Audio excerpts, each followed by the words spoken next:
بسم اللہ الرحمن الرحیم۔ قیامت کے دن مرد و عورت سے کون سے 5 سوالات پوچھے جائیں گے؟ حدیث پاک میں آتا ہے کہ کسی شخص کے قدم اپنی جگہ سے نہ ہٹیں گے جب تک اس سے یہ 5 سوالات پوچھ نہ لیے جائیں۔ ناظرین، قیامت کا ذکر سنتے ہی ایک پرہیزگار انسان پر کپ کپی سی طاری ہو جاتی ہے کہ آخر قیامت کے دن ہمارا کیا حال ہوگا۔ قیامت کے دن کا منظر قرآن مجید میں مختلف جگہوں پر آیا ہے اور حدیث میں بھی اس کا ذکر آیا ہے۔ ام المؤمنین حضرت عائشہ صدیقہ رضی اللہ تعالی عنہا سے روایت ہے، وہ بیان کرتی ہیں کہ میں نے رسول اکرم صلی اللہ علیہ وآلہ وسلم کو فرماتے ہوئے سنا، لوگوں کو قیامت کے دن ننگے پاؤں، ننگے بدن اور غیر مقتول اٹھا کر میدان حشر کی طرف لایا جائے گا، یعنی وہ اپنی قبروں سے اس حال میں نکلیں گے جیسے وہ اس دن تھے جب ان کی ماؤں نے انہیں جنا تھا۔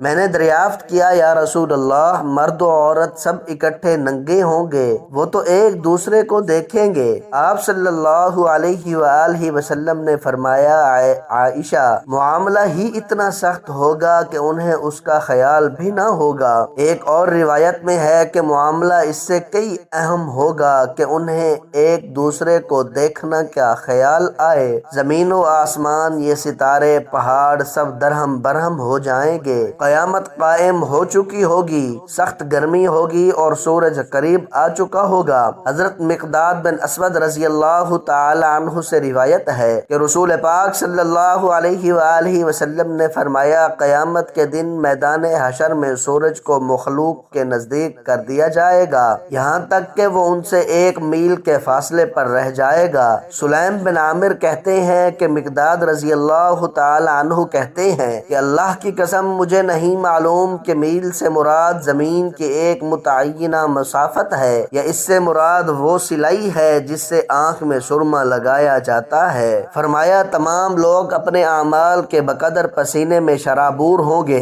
چنانچہ ان میں سے بعض لوگ وہ ہوں گے جن کے ٹخنوں تک پسینہ ہوگا، بعض لوگ وہ ہوں گے جن کے گھٹنوں تک پسینہ ہوگا، بعض لوگ وہ ہوں گے جو کمر تک پسینے میں ڈوبے ہوئے ہوں گے، اور بعض لوگ وہ ہوں گے جن کے لیے ان کا پسینہ لگام بن جائے گا۔ یہ فرما کر رسول پاک صلی اللہ علیہ وآلہ وسلم نے اپنے دست مبارک سے اپنے دہن مبارک کی طرف اشارہ فرمایا اور پھر آخرت کا پرچہ شروع ہو جائے گا، یعنی انسان سے یہ 5 سوالات شروع ہو جائیں گے۔ حضرت ابو برزہ اسلمی رضی اللہ تعالی عنہ کہتے ہیں کہ رسول پاک صلی اللہ علیہ وآلہ وسلم نے فرمایا، قیامت کے دن کسی بندے کے دونوں پاؤں نہیں ہٹیں گے، یعنی نہ وہ جنت کی طرف جائے گا نہ دوزخ کی طرف، یہاں تک کہ اس سے یہ نہ پوچھ لیا جائے کہ اس کی عمر کے بارے میں کہ اپنی عمر کو کن کاموں میں ختم کیا، یعنی اپنی عمر کو گناہوں میں، اللہ کی نافرمانی میں صرف کیا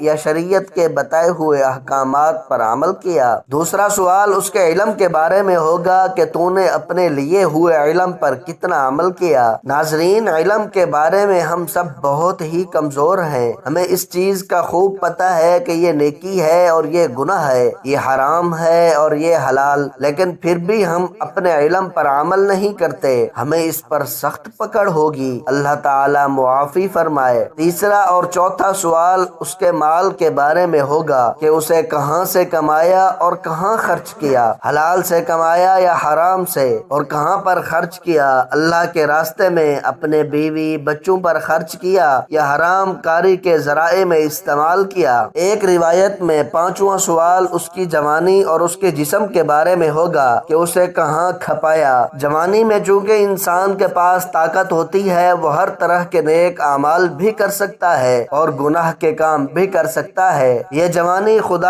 واحد کی ایک بہت بڑی نعمت ہے، اس کی قدر کرنی چاہیے۔ یہ 5 سوالات ہر انسان سے قیامت کے دن ہوں گے، اسے آخرت کا پرچہ بھی کہہ سکتے ہیں۔ ناظرین، آج اس دنیا میں جس طالب علم کا امتحان قریب آ جائے، وہ کئی روز پہلے سے پریشان ہو جاتا ہے، اس پر ہر وقت بس ایک ہی دھن سوار ہوتی ہے کہ امتحان سر پر ہے، وہ راتوں کو جاگ کر اس کی تیاری اور اہم سوالات اور خوب کوشش کرتا ہے کہ شاید یہ سوال آ جائے، شاید وہ سوال آ جائے، ہر امکانی سوال کو حل کرتا ہے۔ حالانکہ دنیا کا امتحان بہت آسان ہے، جس میں دھاندلی ہو سکتی ہے، رشوت بھی چل سکتی ہے، جبکہ اس کا حاصل فقط اتنا ہے کہ کامیاب ہونے والے کو 1 سال کی ترقی مل جاتی ہے، جبکہ فیل ہونے والے کو جیل میں نہیں ڈالا جاتا، صرف اتنا نقصان ہوتا ہے کہ 1 سال کی ملنے والی ترقی سے اس کو محروم کر دیا جاتا ہے۔ دیکھیے تو صحیح، اس دنیاوی امتحان کی تیاری کے لیے انسان کتنی بھاگ دوڑ کرتا ہے، حتیٰ کہ نیند کشا گولیاں کھا کر ساری رات جاگ کر اس امتحان کی تیاری کرتا ہے۔ مگر افسوس، اس قیامت کے امتحان کے لیے آج مسلمان کی کوشش بالکل نہ ہونے کے برابر ہے، جس کا نتیجہ کامیاب ہونے کی صورت میں جنت کی ناختم ہونے والی ابدی راحت ہے، اور فیل ہونے کی صورت میں دوزخ کی ہولناک سزائیں ہیں۔ ہمیں چاہیے کہ ہم آخرت کی تیاری کریں۔ نبی اکرم صلی اللہ علیہ وآلہ وسلم فرماتے ہیں، دنیا مزرعۃ الآخرت ہے، دنیا آخرت کی کھیتی ہے، یہاں جو بوگے تو وہاں کاٹو گے، اگر بوگے نہیں تو وہاں کاٹو گے کیا؟